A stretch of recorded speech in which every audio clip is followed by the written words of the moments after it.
A bill they come from up on high. Say more taxes till we cry. They don't care about how we feel. A pile of taxes, what's the deal? The president root up, don't you see? Sufferation gripping we. So Martins, this was became a very popular and viral song during some of the protests in Nairobi recently. But what are the lyrics really about? The lyrics say reject the bill. It was what was popularly called the finance bill in Kenya, 2024, June, thereabout. It was being passed by the government, and it was a bill that would increase taxes on certain commodities by the Gen Zs in Kenya, daily commodities and all that. And so the Gen Zs actually studied this bill and saw that this would actually affect their livelihoods in really negative ways. And so they started to resist. And this song was actually one of those ways in which they rejected or resisted that bill. So that's why you hear reject, reject, reject the bill. Yeah. Exactly. So yeah. Fantastic. Thank you so much. Good afternoon and a warm welcome, everyone. Welcome to this conversation aimed at providing a deeper understanding of the Gen Z protests across Africa. My name is Therése Sjömander and I'm the director of the Nordic Africa Institute. As my colleague just mentioned, this event is being recorded because there has been such a high interest from the African continent, so we will put it on our webpage as soon as possible. Martins, across several countries on the African continent, young people, often referenced nowadays as Gen Z, are protesting against empty promises and persistent inequalities. Social movements, though, are nothing new on the African continent. They continue to be used as collective action to challenge the status quo and for pushing reforms. In recent years, we have seen, for example, movements such as the Roads Must Fall and End SARS, where social media transformed local protests into powerful continent-wide calls for change. My understanding, and I'm going to ask you to dig deeper into this, but the demands of the Gen Z movement goes beyond representation. They're calling for more systemic change, reclaiming the meaning of democracy and questioning governments across the continent. So one of the key topics for this afternoon is really to discuss, will the protests pass, or do we see the beginning of systemic change? I will be talking to my colleague, Dr. Martins Kwazema. He's doing his postdoc at the Nordic Africa Institute. You are both an historian and a futurist, which is very interesting. Your research focuses on young people's futures in Africa. And when you explained your own research to me, you said, my work from Kenya, Madagascar, Ghana, Morocco and Tanzania has drawn me into the heart of a generational political awakening, one driven not by institutions and elites, but by Africa's Gen Z. Martins, you will help us to unpack parts of these Gen Z protests, the potency of digitally mobilized civic agency, for example, and the political futures that seems to take shape on the horizon.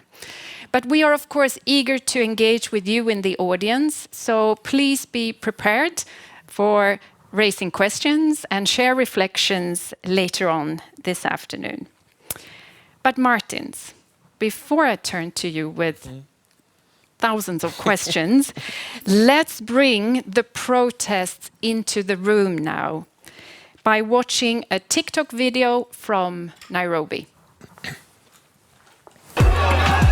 This is how the Gen Z are transforming the nature of protests in Kenya, vigorously advocating for their human rights. From sons to smartphones, using social media as the backbone to organize meetups. First time with no stones, peaceful protests against the finance bill, and they won't zip up. In Nairobi streets, a rising tide.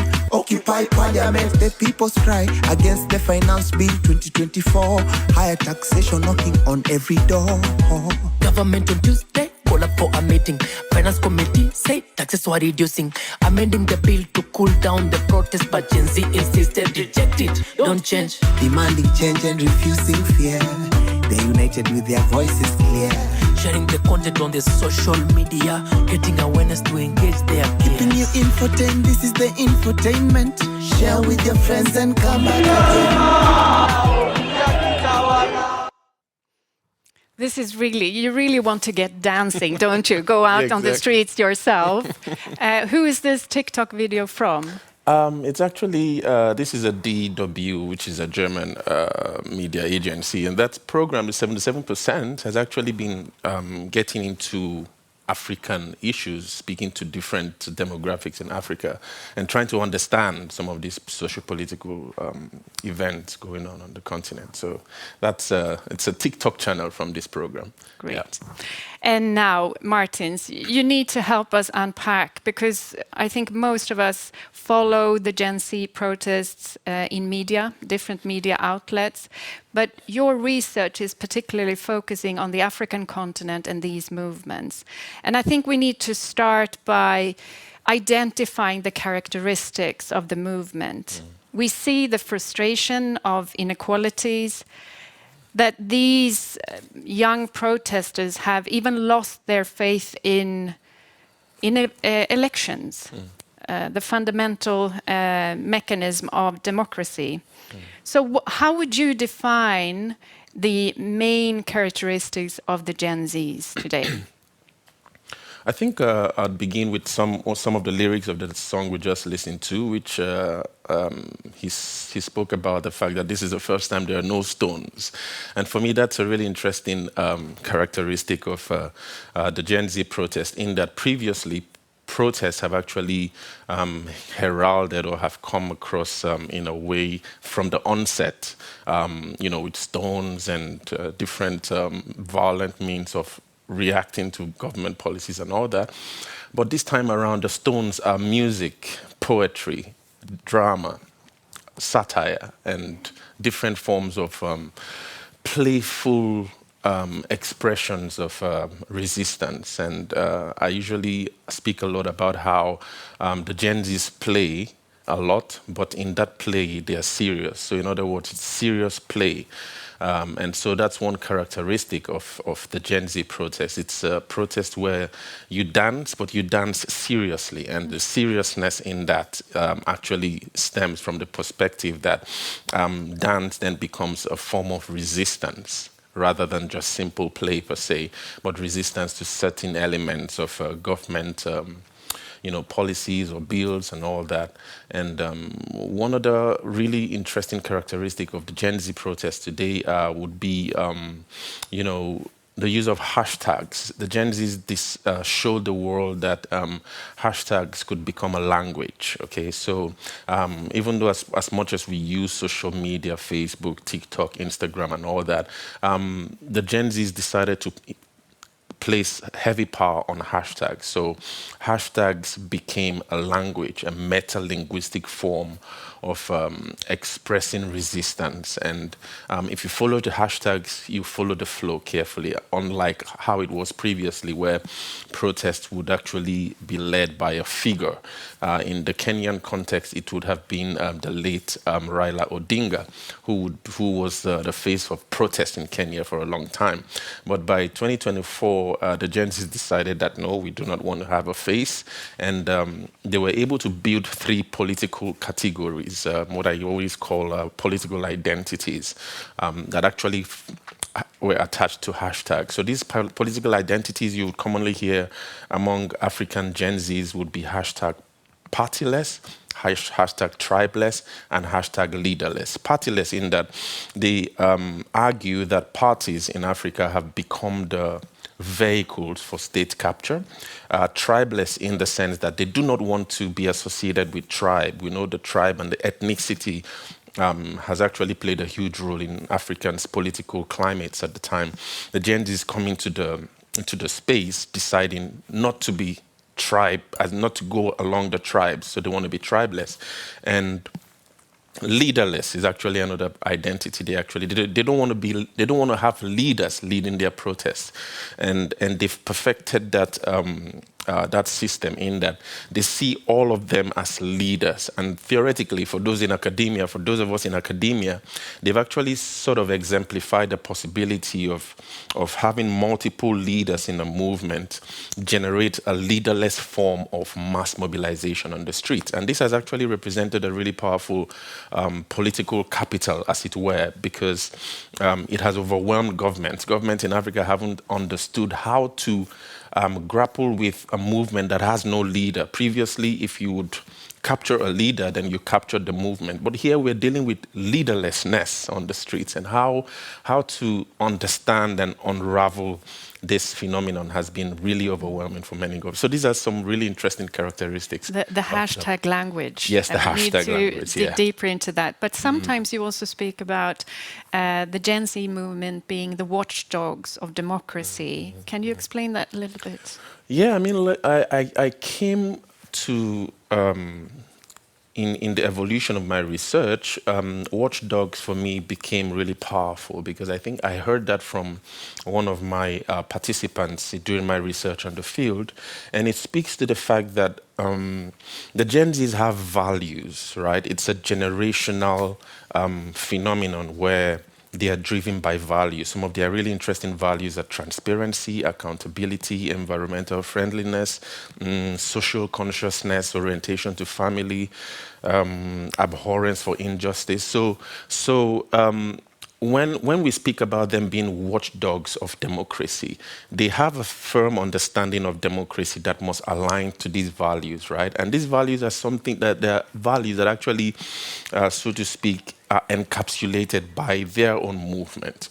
So in them keeping tabs with democracy in their countries, they watch out for abuse of these values, these democratic values. And as much as they struggle in their pursuit for political power by forming, by rejecting, this drive to form political parties and all that, their strength remains in trying to always counter emergent authoritarianism, systemic corruption, abuse of the ballot and all that. And so at the end of the day, what their role becomes in society, especially in democratic space, would be the watchdogs. They watch for the abuse of these elements and vehicles of democracy, and they actually maintain that strength. And they react very fast through social media platforms. Exactly.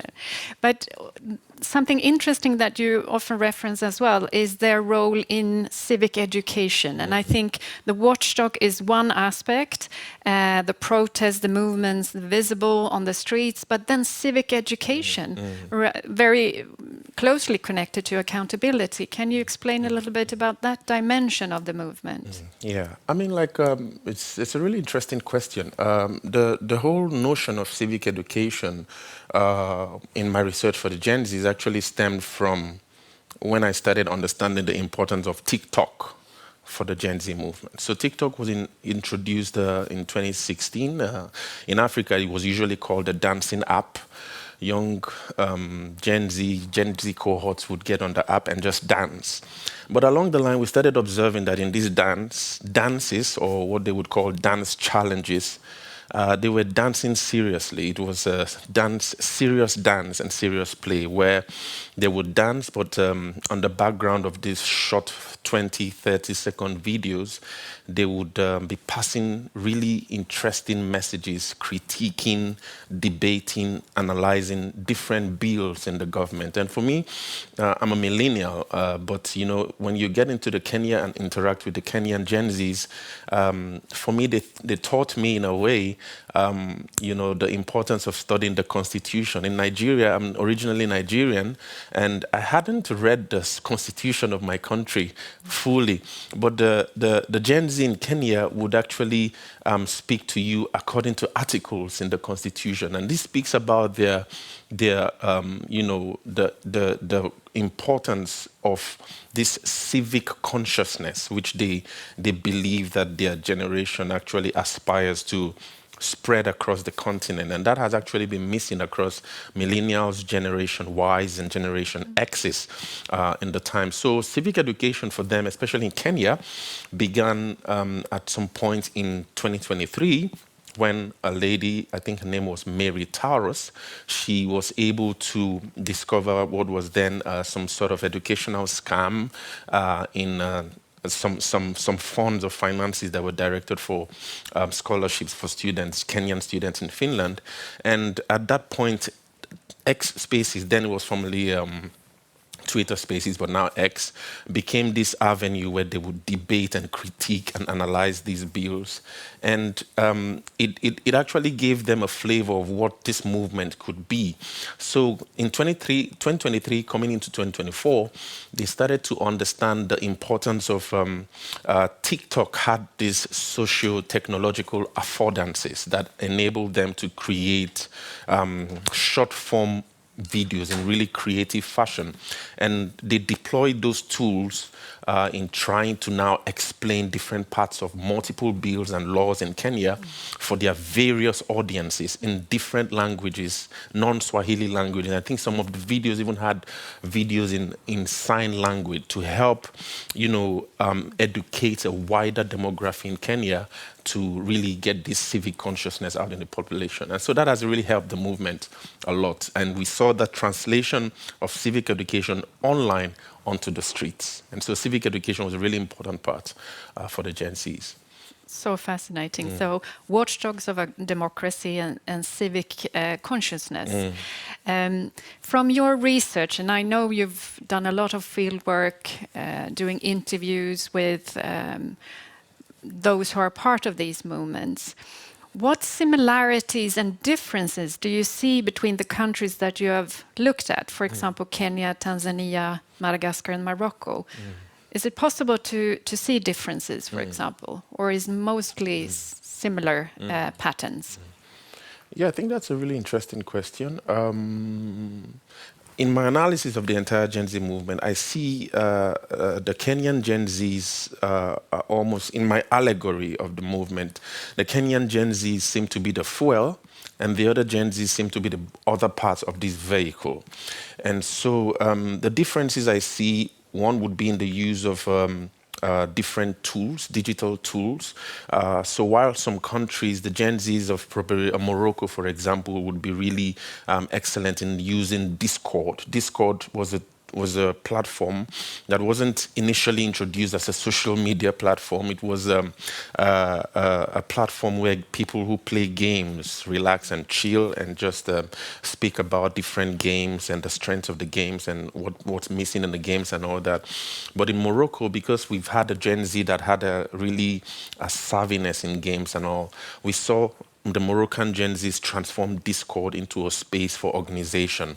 And so that would be one. And in Kenya, the Kenyans mastered the use of TikTok and X in their communication and organization and mobilization. And in Madagascar, we would see Facebook and Discord being used by the Gen Zs in Madagascar when they were able to ousted the regime of President Rajoelina in September 25th protest in 2025, all the way till when he left the country in October 14th.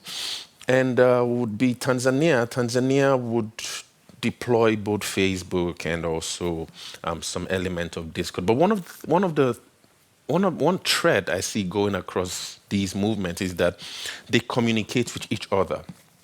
And it's really interesting that as at the time when the Madagascar protest was going on, the Nepali protests were going on. And so the Madagascar Gen Zs were actually connecting to servers on the Nepali Discord servers, all right? And they were exchanging, protest tips, techniques, elements, symbolisms, and we were able to see, the formation of this manga series, symbol, which is a symbol of a skull and a hat. So we saw that in Nepal. I think we saw that in Philippines, but we saw it also now in Madagascar. So this was kind of like proof that these movements speak to each other in More like global citizens. Yes, exactly. Isn't it? Yes, and so these are some of the probably similarities, but also differences I have seen across both outside of Africa and inside Africa, the Gen Z movement. Yeah. And in Tanzania, correct me if I'm wrong, but the faith-based leaders are also quite supportive of the movements. Is that Yes. right? Yes, exactly. There was I'm yet to speak to him, but his name is Reverend Father Katima, who was actually a victim of what many Tanzanian Gen Zs have called state-sponsored violence. And in Tanzania, the Catholic Church and the ecumenical movement have actually been at the forefront of critiquing what has actually been appearing to be repression of civic liberties and all that. So they have actually been working side by side with the Gen Zs. The Gen Zs, anyway, have this characteristic of being leaderless in that regard. But then the voice of the church then goes working side by side with the Gen Zs and that working together. And one of the things that really interests me about the Tanzanian case is when you speak to several Tanzanian Gen Zs, they really do not want to attach themselves to as much the opposition party, which is Chadema, because the leader of the Chadema party, his name is Tundu Lissu. He was actually still in prison. He was imprisoned in April 2025 on treason charges. And the Gen Zs, I would actually have expected that, their fight would be, it's partly, as regards releasing the opposition leaders, but many times they speak about that they are leaderless. They are actually fighting for their own battles against, they really want to push for electoral reforms and constitutional reforms and all that. And so it's a really significant aspect of the Tanzanian case where we're seeing this shift from opposition parties, but standalone Gen Z movements in Tanzania. Interesting. And can I pick on what you just said about the hashtag leaderless? I'm thinking about what will that mean in terms of maybe more opportunities to engage with political dialogue with those in power today. It's quite different from the more traditional way political dialogue and political discussions take place. How will they engage if they are leaderless and partyless? What opportunities exist? Yeah, that's really interesting.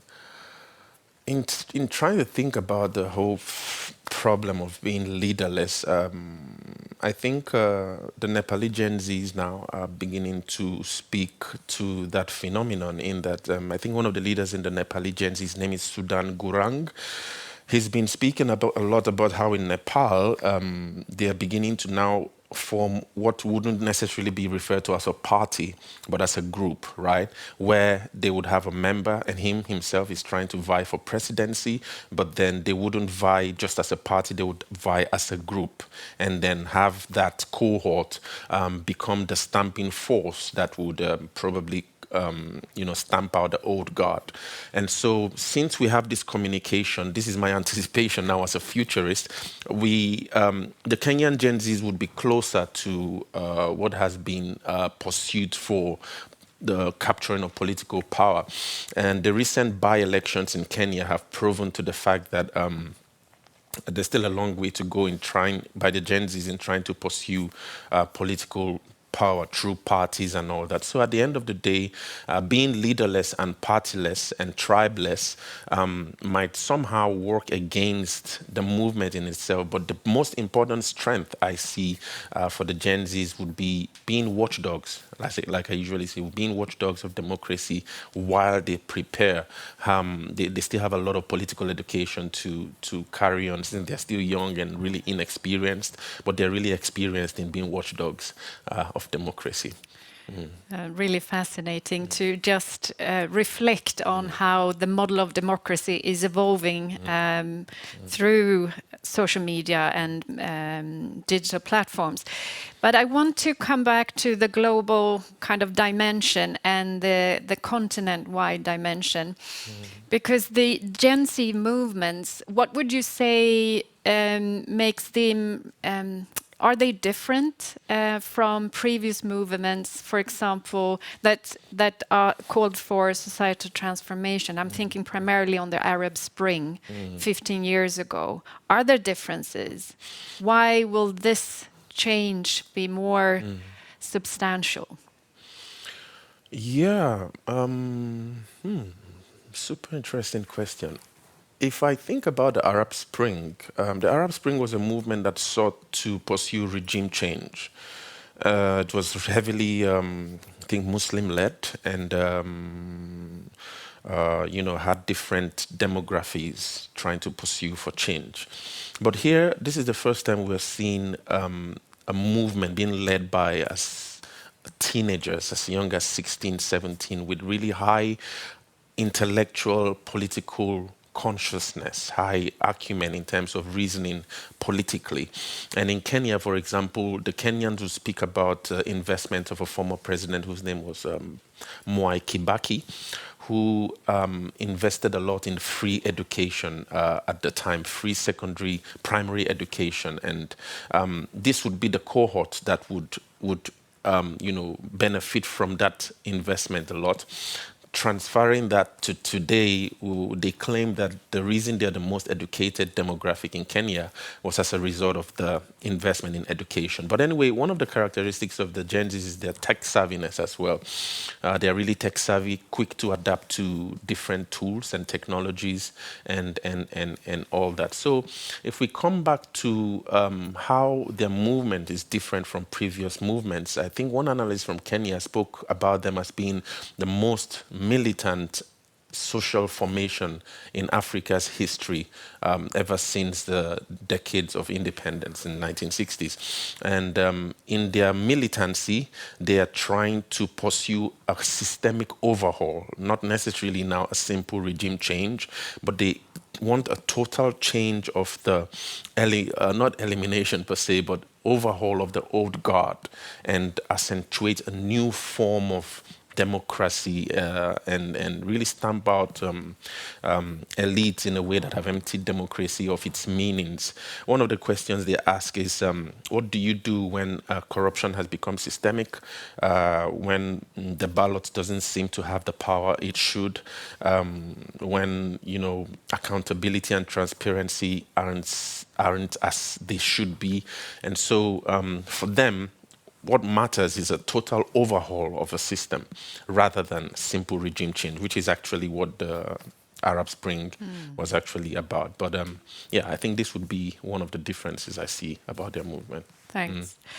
I'm going to come back to one of the characteristics that you mentioned very early on during our conversation, and that is the use of humor, satire and memes as part of the communication around the movement. And I suggest that we take a look at this TikTok video from Madagascar. Please note, everyone, that this is very brief, so I've asked my colleagues to show it twice.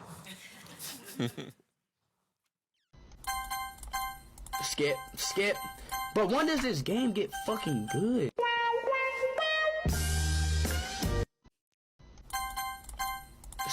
Skip. But when does this game get fucking good? Just freeze the picture here. This is kind of we chose this. It's tell us who is behind this TikTok I think video. this is just an account from Gassi Badi. He's actually just a Malagasy TikToker who goes by that name, but he also creates content. And this is exactly the kind of content, 10 seconds. I think this was even less than 10 seconds. It's but 9. Okay. But these are the kind of videos Yeah. that represent the stones the Gen Zs actually wield in their protest movements now. Stones? Yeah, the stones stones in terms of the difference between the previous protests where stones, physical stones, were used as weapons for protesting, but this is now a stone in the Gen Z movement. Yeah. I learn something every time I talk to you. But how does satire drive Gen Z protests into the streets? And why does satire become so powerful for this movement? Yeah, interesting. I think I'd recall, I'll try to think through a critique that the president of Uganda 3 days ago, Yoweri Museveni, actually, in a way, slammed the Gen Z movement for vibing. In other words, he was critiquing the Gen Z movement for the fact that all they know is how to vibe on social media, and they vibe to tunes maybe like Amapiano in South Africa, the South Africa tune, but according to him, he argued that the Gen Zs only know how to vibe, and they haven't been able to build anything substantial in the country, comparing to his time when he argues that when he was of the age of the Gen Z in Uganda, they had formed a movement, a rebel movement that was beginning to and would eventually succeed to overthrow the dictatorial regime of Idi Amin in the 1970s. But one of the things that the old guard haven't come to understand is that in vibing, the vibe itself becomes the tool to overthrow the emergent authoritarianism we're beginning to see now in East Africa. And this is one of the ways to understand satire. Satire became a meta-linguistic tool for communication by the Gen Zs that, so to speak, helps them identify with their generation. And then with the role of social media spreading the elements and symbols of this language, which we all call satire, but in that satirical expression of dissent and resistance, they speak in non-spoken forms, as we do probably when we communicate. And it's a clear symbolic transfer of meanings and, like you said, memes. And when they have these memes, they're sending really powerful messages to each other, both within the continent but also outside, that only this generation understands. And so in Kenya, we saw it as a phase. So the cycle of the protest would begin with a really heavy use of memes and satirical poetry, what would call wordsmithing. They would have poetry, different forms of music, and use of AI. I think in Kenya they were even able to build AI chatbots to accompany this civic education they were doing through memes. And it got to the point where the memes and these satirical forms of expressions of resistance got to a peak, and then we saw that peak transfer to the streets. So satire, the role of satire has been really powerful for them because it's the way they're able to communicate in their generation. And one thing I would like to remind most people is that we're speaking of a generation. So that's why it's really interesting, almost interesting for as much as we can to try to understand this language of satire, because it's a really powerful means in which the Gen Zs communicate and not just having fun.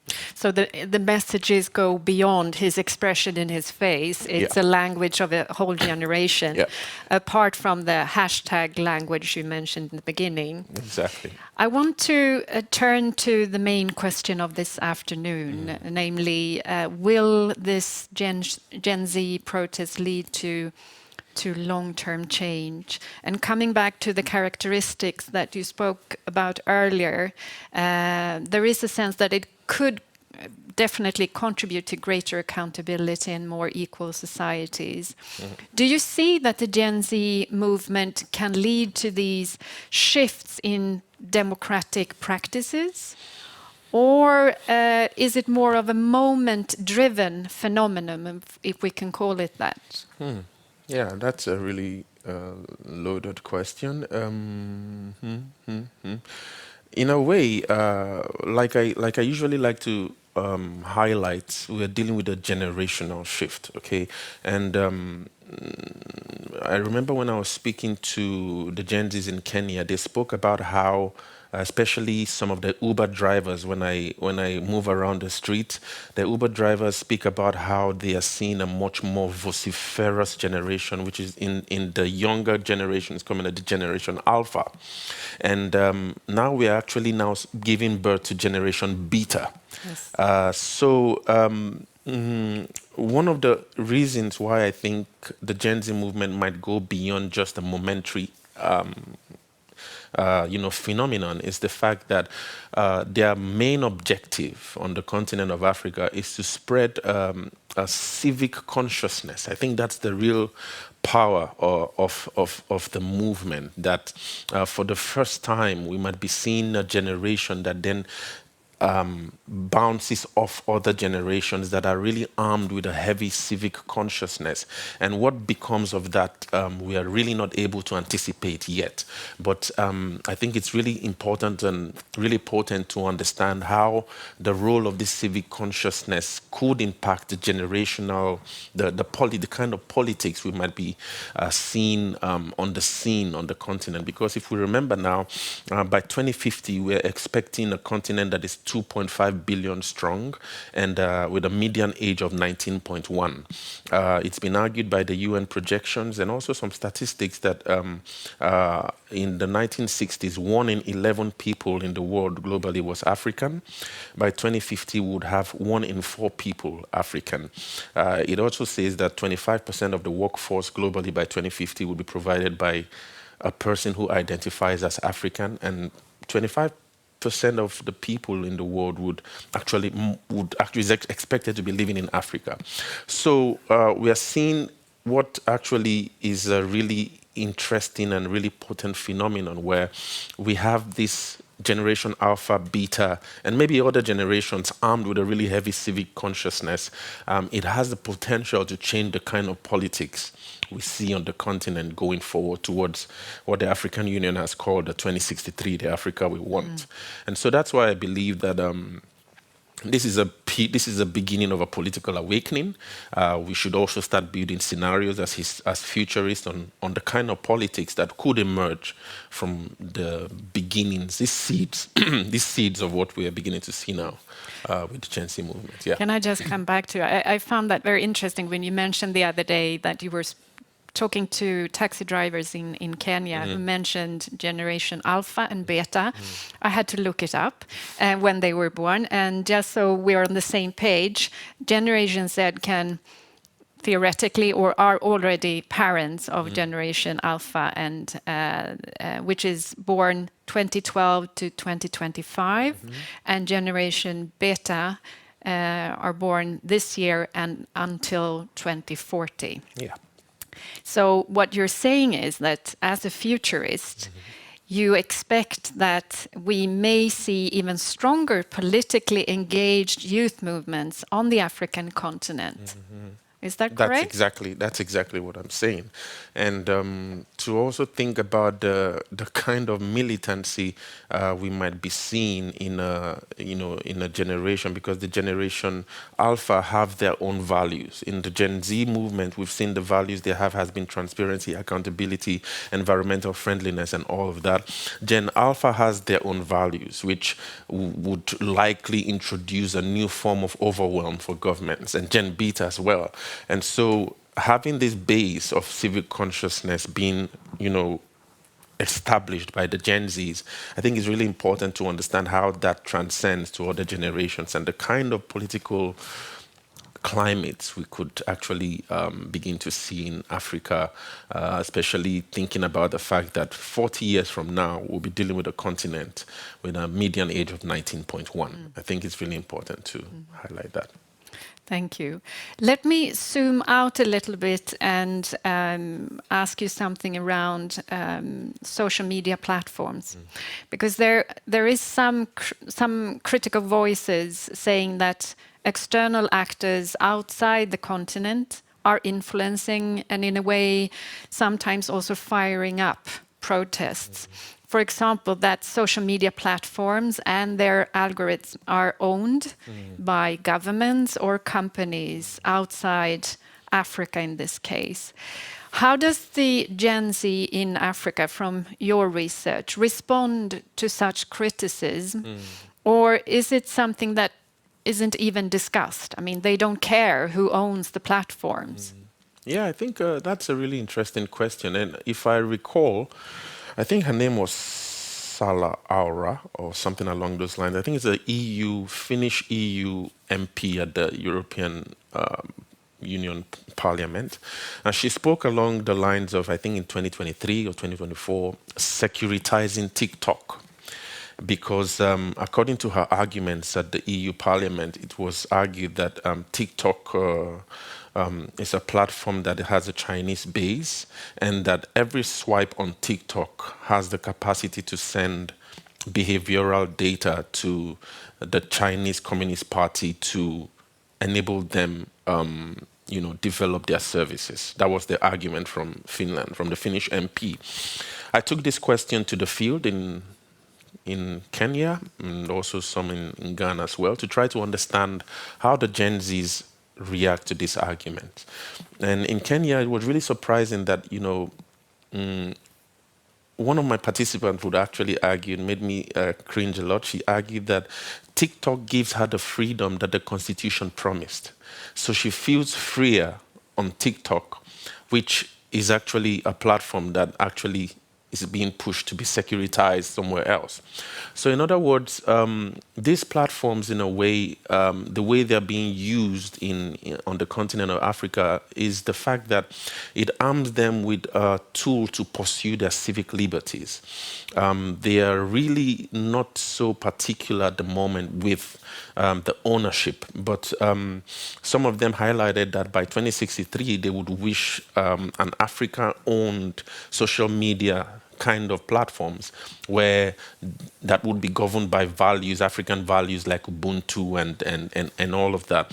But at the moment, they're at a stage in the pursuit of their political, democratic stability or consolidation, where any tool that helps them achieve their objective of pursuing sustainable democratic spaces in their countries actually are welcome, to be used. And the algorithms, yes, the algorithms are really tricky in that on TikTok we speak about an algorithm, a bubble, so to speak. So the algorithm on TikTok has a way of streamlining the kind of content along a certain line that has a capacity to, make, or what has been called by some analysts, make Gen Z's focus on a certain narrative, which is also susceptible to having external influences. But on the streets in Kenya, I noticed that the Kenyan Gen Zs are quite smart in their media literacy, that they are able to, check for, how do I describe it now? The legitimacy of the information they see, especially like the kind of videos they actually have here in memes and all that, and they check for the legitimacy of these videos before they announce or make moves based on the information they get from these algorithms. And so at the end of the day, the Gen Z movement in Africa is at the stage where, before I forget anyway, one of the Gen Zs in Kenya would actually tell me that they also are a little bit confused about the agency, or they're confused with the agency of civic societies, for example, Amnesty International, all, because recently there were two activists in Kenya, Bob Njagi and Nicholas Oyo, who were captured, abducted anyway, and in Uganda, and were kept in what the president calls a fridge, and they had just been released recently. And during the period of their abduction, the Kenyan Gen Zs were on the streets and in front of embassies in Nairobi, trying to fight for the release of these two activists from Uganda. In their pursuit for the release of these activists, they complained that the didn't have support from the civic societies calling for protests, being on the streets to push out for protests and all that. But when the activists were released from Uganda, the civil societies and I think former President Uhuru Kenyatta would come to the fore to take the credit for the release. So in a way, they argue that they're confused of the agency of civic societies, the civic society organizations in Kenya. And at the end of the day, they envision the movement getting to a point where they would have to probably now look within and try to achieve their objectives themselves. But in terms of the platforms, the movement is at the stage where, regardless of who owns the platform or how it's being regulated, as long as it helps them pursue their objectives of democratic consolidation, being watchdogs of democracy, exposing authoritarianism, exposing transparency, abuse of transparency and accountability, these platforms actually still work in their favor. Coming back to what you said in the beginning, that TikTok provides me with the freedom the Constitution was aimed to provide, which is very, very interesting in itself. So thank you so much. Now, Martins, before we open up for questions from the floor, we need to at least briefly put ourselves in the difficult shoes of African leaders, African decision makers. I don't think they would perhaps publicly admit to it, but I know that many African decision makers struggle to understand the Gen Z movement and the protest, how they will evolve, and of course, how they should respond to it. So what we're seeing is what you referenced as a generational awakening, but also a fundamental criticism of those in power. So how can African leaders approach now the frustration voiced by Generation Z? Yeah, I mean,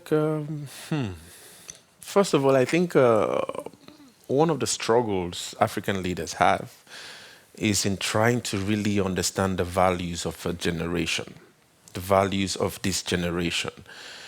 And in my research, I came to realize that, for example, in Kenya, we are dealing with a leadership of one generation versus a followership of another generation. So in the presidency in Kenya, we are seeing a president that was raised, not raised per se, but actually active under an autocratic governance, the former President Moi, and a followership that has actually been raised under the presidency of Mwai Kibaki. So we're seeing a generational clash and a struggle to understand the values of one generation over the other. And Kenya is just a sample case, but I've seen the same pattern across other countries, especially East Africa. So the struggle in Tanzania, for example, of President Samia Suluhu struggling to understand how the Gen Zs would come into the streets to protest, because it's not a Tanzanian characteristic. So that's here we see the inability or struggle to understand how the value or the role of a generation plays. So I think African leaders would need to invest a lot in probably programs to understand how generations and the values of generations frame the politics. And especially in Africa, it's a really interesting case, because even though we know that we're dealing with a silver tsunami in Europe, or what many have called the West, which is the aging which eventually could likely peak by 2050, 2063, we're seeing a surge of a youth bulge in that regard. And this is a timely, importance for these leaders now to understand how the Generation Z, the Gen Z values, and the Gen Alpha and the Gen Beta values could frame leadership on the continent around this time. Secondly, I think African leaders now also have to start engineering what many times I've actually called it engineering trust. Because one of the things that some really interesting statistics I've seen from the Gen Zs is that a lot of them actually have lost trust in the organ of the political organ called the presidency. All right. So trust is something that the government now has to, in innovative ways, begin to engineer. And in my study of the Nordic model, I think I gave a lecture about this also, about the Nordic model. I came to understand that the Nordic trust became, so to speak, like a gold mine that sort of like galvanizes the general Nordic society. And the importance of trust is something I see that the governments in Africa would need to invest in. How to really slowly start deliberately and intentionally building vehicles and agencies that promote trust in itself as a political capital. I think this is something the African leaders would need to start thinking about. And also then finally, one of the other aspects I think that African leaders would need to now slowly start building would be how to, in a way, reform policing. So in Kenya, many people have spoken about how the police force has to now be transformed into the police service. So police force actually comes from a definition of what has been called regime policing, where police actually becomes a vehicle to protect the regime rather than protect the people. And so we see this a lot in Kenya, we've seen a lot in Tanzania, Uganda as well, with Bobi Wine struggling, January 15th elections coming up. We're seeing a lot of police brutality. So this transformation of the role and the character of police, I think it's something that has to really be to really be put to the fore, so that at the end of the day, just like President Yoweri Museveni rightly says, he says that peace is not ultimately the absence of war, but is also the absence of the conditions that allow for the reproduction of exclusion, political exclusion, and we're seeing that with the Gen Zs today. So these would be some, low-hanging fruit strategies that I think African leaders will need to engage with for the generations coming, at least all the way till 2063, when the continent would be dealing with a youth that would have a median age of 19.1. I think that's really powerful. Thank you. I think they are struggling a lot, but Gen Z are soon coming into all the main decision-making positions. So what you highlighted is the engineering of trust and reforms of the police and other similar institutions. Thank you so much. This was a very rich discussion. But now, Martins, let's open up to see if there are any questions. Because we are recording here, I would like to ask you to use the microphones that my colleagues will walk around with. And I see some hands. And please state your name and affiliation. Please, the gentleman over here. Hello, my name is Jens. I'm a consultant working a lot with and for Africa. Thank you for sharing your insights and findings. Very interesting. I would like to know to what extent the idea and the wish for decolonization fueled the Gen Z movement that we are seeing right now, the aim and the need to disrupt with neo-colonial structures, which are also represented by the current political systems Gen Z is working against. Thank you. Excellent question. I'm going to collect a few more because there are many hands in the room. I'm very happy about that. Let's take one here on this side, the lady in pink, and then I'll turn the lady in pink. That's a good description. Thank you. I'm Cecilia Bremer. I'm from SIDA, Swedish International Development Cooperation Agency. I have two questions, maybe linking to the decolonization, but looking at the freedom fighters maybe of the 60s and 70s, I mean, they had a lot of exchange between the countries. They were very much leader. They were not leaderless, but they had a lot of communication and support from each other, and also from the global north. How do you view that in comparison? How do these movements exchange experiences and support each other? And do they get maybe support from elsewhere, being social media? I mean, it's a globalized word now, even better than before when coming across messages, but also a big information flow, of course. The other question would be on, sorry, I have my notes here. No, I'm thinking of the role when we say leaderless. Do they want to be facilitating this, or do they sooner or later would like to become the leaders of their nations? I mean, what kind of role do they really play in the long run? Yeah. Brilliant questions. Thank you so much. I'm going to turn to, I saw some more hands over here, please, and then we'll let Martins respond, and then I collect a few more. Please. Thank you so much, and thank you for a brilliant conversation. I think it's been very helpful to unpack this very heterogeneous movement a little bit. It's quite hard to understand at first sight. My name is Casper, and I'm from CEDA as well. And my question is actually very linked to Cecilia's as well. And that is that it's obvious that the movement now is raising this political consciousness. And like in the long run, like what, as a futurist, you see happening here? Is it that the political leadership will actually hear this political consciousness and change that way? Or will they just like organically reach an age where they find places within the government rather?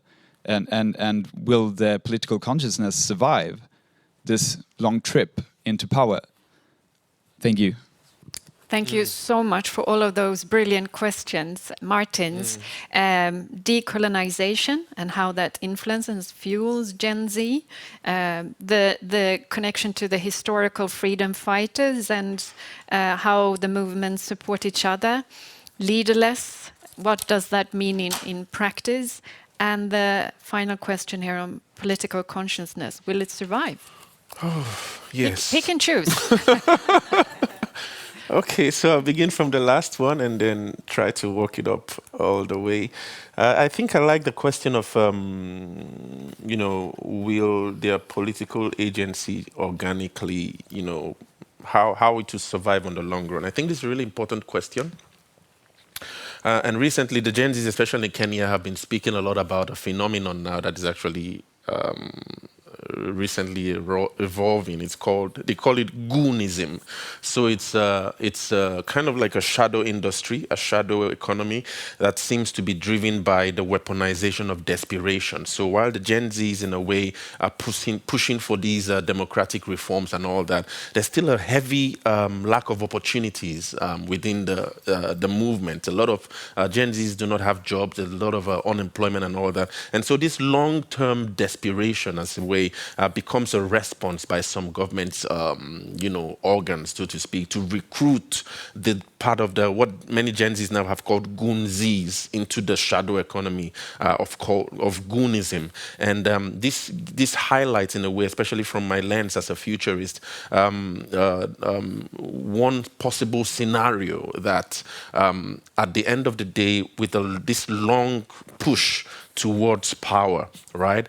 We might see the evolution of goons in the Gen Z movement. And remember, the goonzis are members of the Gen Z movement who have actually gotten into goonism because of the long-term desperation that they've actually seen, and understanding the fact that the Gen Zs now see the long road to power, the long road to freedom, as Nelson Mandela would say. It's really tricky on how to sustain that power. But at the end of the day, they've been discussing a lot about these issues, these dynamics, and one of the major disadvantages they argue they have is that the elite class has a lot of the resources to continuously propagate. I think at the recent by-elections, there was one constituency where it was said that they spent as much as 700 a large amount of shillings anyway to really get a victory in that war. These are resources that the Gen Z do not have. And so at the end of the day, they've been speaking a lot about how to circumvent this disadvantages they experience, either aligning with the official opposition, getting into power, and then reorganizing in power, or maintain their power and their strength, which is what they know how to do very well, to maintain being watchdogs of democracy. So these are two perspectives that's actually been going on along discussions in the Gen Z movement. So tricky part, but yeah, we'll see. We'll keep observing. The question of the freedom fighters and how the freedom fighters communicated with each other, support and all, and also if these Gen Zs want to be leaders. Yeah, I mean, the Gen Z leaders, especially in Africa anyway, have actually been slowly trying to vie for positions, candidacy in power. But one of the things I've slowly observed is that the push towards political power has slowly been introducing divisions in the movement, because there are parts of the movement who probably want the glory of political, agency and all that. And at the end of the day, there are slow divisions that are actually now being weaponized, so to speak, by the elite class, and also introducing these goons as well into the movement. And so, yes, they want to be leaders, but now they are also trying to be cautious on how staying united as a movement then helps them continuously push for democratic reform, especially considering this fact that this is a generational shift, so to speak. It's a generation, it spans generation, and if we add generation Alpha and Beta, how to maintain that organization. Learning a lot from the Nepali Gen Zs, because that's the way they communicate. And that takes me to your first question, which is how they support each other. One of the ways I've seen their support has been this creation of what I've called a pseudo barter system. So it's like a trade by barter, but what they trade now are strategies, elements, symbolisms. And this is how they communicate both within the continent and outside of the continent. So, for example, the Nepalese would vote in, I think the now interim prime minister's name is Sushila. Sushila, I don't remember her last name anyway, but she was voted in after the Prime Minister Sharpa Oli was ousted from power. The voting actually took place on Discord. So they are beginning to transfer that knowledge to how can we conduct voting or probably elections through these other digital tools. So this is the way they communicate and have been supporting each other so far. And eventually, yes, many want to be in the lead. Many want to be leaders on the long run, even though leaderlessness is the form of the political capital they have to, especially in East Africa, we're beginning to see what one of my favorite advocates, Martha Karua in Kenya, speaks about a copy-paste repression. So Tanzania, Kenya, Uganda, in East Africa anyway, there's some kind of cooperation along the lines of what many analysts or Gen Zs would call extrajudicial abductions and all that. So at the end of the day, many want to be leaders, many want to be tribeless, many want to be partyless, but leaderlessness is the character or the form of political power, the form of political capital that they've actually decided to continuously wield at this stage of their movement to hopefully consolidate their push towards democratic fluency, as it were. So, yes. And the final question. Decolonization. Yes. So, yes, in terms of decolonization, is interesting. The Gen Zs, a lot I see in West Africa have been speaking a lot about French neocolonialism, and that's the discussion you'll find along the Gen Zs in the Sahel, the AES. But also in terms of addressing neocolonialism in East Africa, many of the Gen Zs also are really wary. They use the word puppetism a lot, alluding to the fact of this relationship between the IMF and the World Bank with the Kenyan economy. So this would be the entry point into their critique of neocolonialism in East Africa, as it were. So yes, there are elements of discussions of neocolonialism, but they vary. In West Africa, they speak a lot about French neocolonialism and how to break from those trends. The East Africans, for example, the East African Gen Zs would actually speak against a lot of loans and borrowing to develop society, and they pull in a lot of the IMF, the World Bank, the likes of the Bill Gates Foundation, and all that. So those would be two strands of neocolonialism in which the Gen Zs try to debate. Yeah. Excellent. Thank you so much. I'm going to collect 2 or 3 more questions. I have one here to start with, and then 2 here. Are you ready? Yes. Hello, I'm from Uppsala University's Forum for Africa Studies. Thank you, Martins and Therése, for a really enjoyable conversation. My name is Kajsa Holberg-Gedu, and my own research is about university students. And you mentioned education a little bit, but I would like for you to just expand on that a little bit, to connect maybe to the heavy lack of opportunities that you just mentioned in your previous response. We know from how things are going that there is a rapid growth in both private and public higher education on the continent, but of course the demographics are moving even faster, and as a share of the population, you don't have a higher access to higher education, but of course in absolute numbers you have more educated people on the ground. So if I understood you correctly, you said that Gen Zs are more educated, but if you can just talk a little bit about the role of higher education. Thank you. Thank you for that very relevant question. We have 2 more questions. Please here. Hi, I'm Nina Norman from Kairos Future. So I'm a futurist too, and we do research on Gen Z in Sweden and the Nordics, which I find really interesting to compare a little bit. And thank you so much for a fantastic conversation. I'm having so much to bring home here. But I was interested if you can say something more about the engineering of trust that you talked about. Because what we can see here in our research and others' research as well is that trust is really eroding here, with young people. They don't have a stronger connection with the social contract that they used to have. And you're sort of describing that that's what's needed for the leaders in Africa to actually connect to this new generation. I'm curious about how would they go about that? Because trust takes a lot of time to build and needs to be, since this generation are, they brought up on transparency and it has to be real, so to speak. How can they toe that line, would you say? Thank you. Super relevant, a global issue of how to engineer trust. And the final question, please.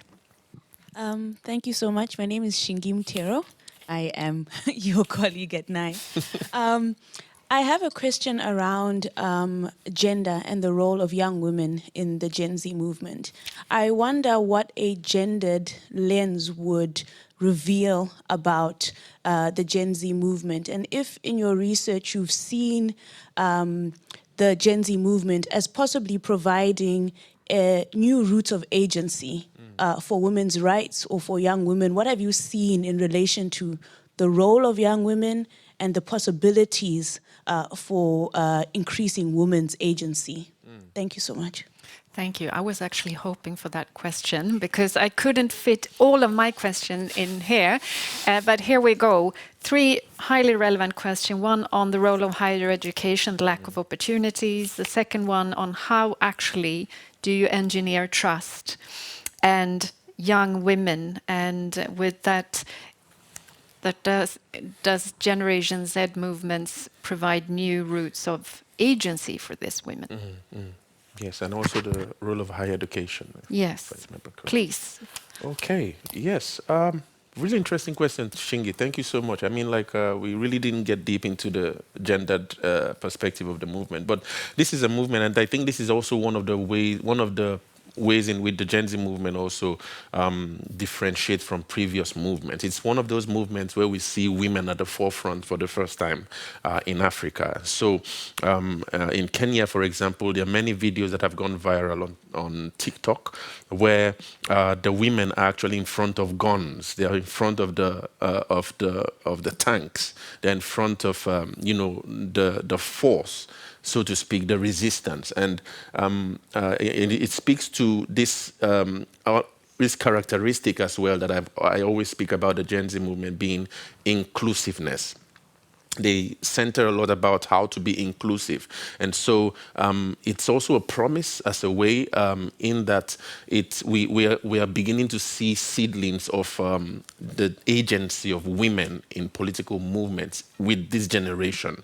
I think that's a really powerful thing, because on the ground, in fact, many of my participants, most of the most really powerful opinions and articulations of political, climates in East Africa have actually been from the Gen Z women.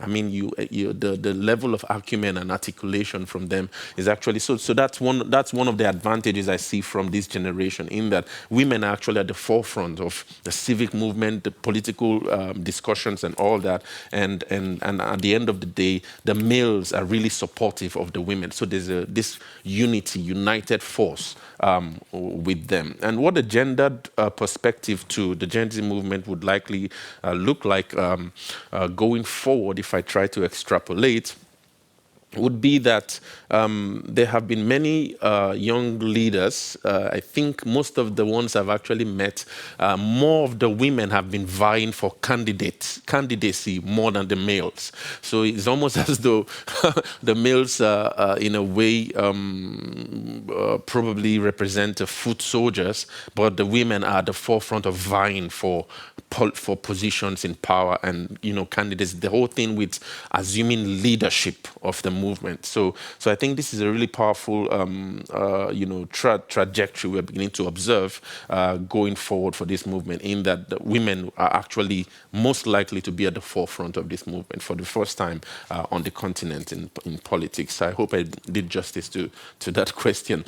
In terms of engineering trust, I think one of the practical, pragmatic ways the governments in Africa could actually begin to engineer trust, and it's really interesting that trust is eroding in the Nordics. Probably we could pick up from where how the trust has actually been built in the Nordics. But I think one of the most pragmatic ways the government can actually start to build, engineer, and I love to use that word because it's an engineering of political organs because it's through these organs that trust has been eroded, would be to address the root causes of the frustrations of the Gen Zs. And my work has actually shown that some of the cries of the Gen Zs have been in terms of access to markets, market access, employment, development. Their wider cry isn't just necessarily because they are passionate about militancy, but it's warped in a larger systemic set of issues that have actually plagued the continent since the 1960s. All right, so as much as they pursue, they cry a lot about lack of opportunities, the government can actually now begin to, so to speak, I think the president of Botswana, Dumaboko, speaks a lot about beneficiation. Beneficiation and industrialization would be one of those agencies that the government could actually now intentionally begin to work on establishing, so that we can have a chain of value-added production that eventually creates jobs, because there has to be a radical shift in the thinking of how to absorb 2.5 billion people whose median age would be 19.1. There has to be a really radical, otherwise we might be dealing with a demographic disaster.